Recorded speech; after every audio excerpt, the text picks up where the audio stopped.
Pernah nggak sih kamu mikir, kalau lihat berita perang di TV atau media sosial, sebenarnya apa saja dampaknya, selain gedung hancur dan korban jiwa? Yang sering kita lihat itu ledakan, tentara, kota yang rusak. Tapi ada satu dampak besar yang jarang dibahas, dampak ekonominya. Dan yang lebih mengejutkan, dampak ini bisa terasa sampai puluhan tahun, bahkan ke generasi yang belum lahir. Kenapa hampir setiap perang meninggalkan utang besar untuk generasi berikutnya? Mari kita bahas dengan cara yang sederhana.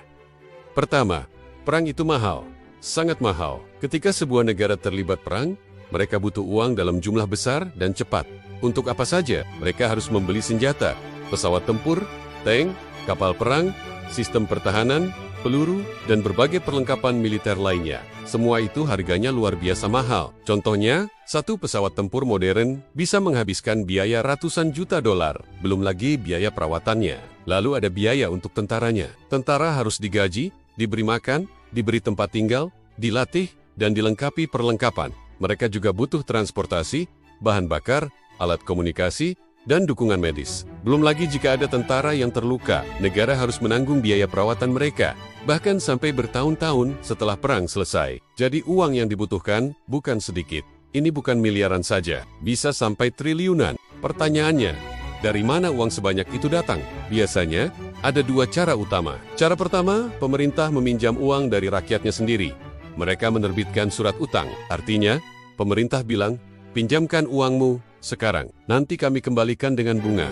Di masa perang ini sering dibungkus dengan semangat patriotisme. Rakyat diajak membantu negara dengan membeli surat utang tersebut. Cara kedua, pemerintah meminjam dari luar negeri. Bisa dari negara lain, atau lembaga keuangan internasional seperti International Monetary Fund atau World Bank.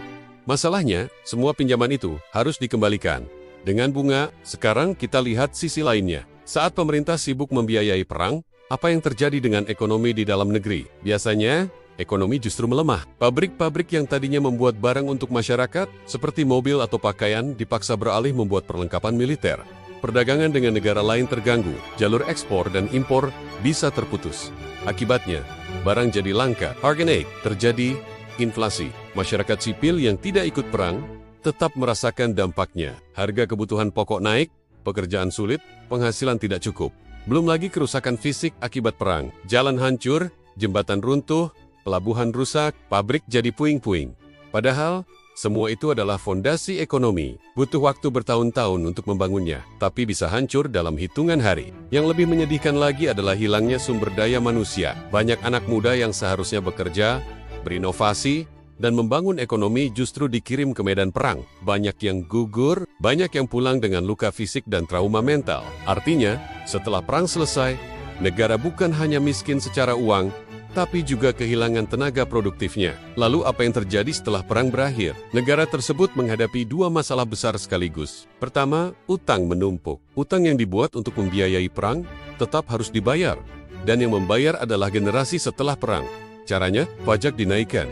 Pajak penghasilan naik, pajak barang naik, berbagai pungutan ditambah. Artinya, generasi baru bekerja keras, tapi sebagian penghasilannya dipakai untuk membayar utang masa lalu. Utang yang bahkan bukan mereka yang buat. Kedua, ekonomi harus dibangun ulang dari nol. Negara harus memperbaiki jalan, membangun kembali jembatan, membuka kembali pabrik, memperbaiki sekolah dan rumah sakit. Masalahnya, uangnya terbatas karena sebagian besar anggaran dipakai untuk membayar utang dan bunganya. Akibatnya, pemulihan berjalan lambat, butuh waktu bertahun-tahun, bahkan puluhan tahun untuk kembali ke kondisi sebelum perang. Sejarah sudah menunjukkan ini berkali-kali. Misalnya, setelah World War I, Jerman dibebani utang dan kewajiban pembayaran yang sangat besar. Beban ekonomi ini menekan rakyatnya dan menciptakan krisis panjang. Contoh lain adalah setelah World War II, banyak negara di Eropa hancur total dan butuh waktu lama untuk bangkit kembali. Intinya sederhana, perang bukan hanya soal siapa menang dan siapa kalah di medan tempur. Perang adalah keputusan yang dampaknya sangat panjang, bukan hanya dalam bentuk korban jiwa dan bangunan hancur, tapi juga dalam bentuk angka-angka di laporan keuangan negara. Utang perang bisa menjadi beban puluhan tahun. Generasi yang tidak pernah merasakan perang tetap harus membayar harganya. Itulah sebabnya perdamaian bukan cuma soal moral atau kemanusiaan, tapi juga soal logika ekonomi. Karena dalam perang, hampir tidak ada yang benar-benar menang. Yang tersisa seringkali hanyalah kerusakan dan utang yang diwariskan ke masa depan. Semoga penjelasan ini membantu kamu melihat perang dari sudut pandang yang berbeda. Terima kasih. sudah menyimak sampai akhir. Sampai jumpa di pembahasan berikutnya.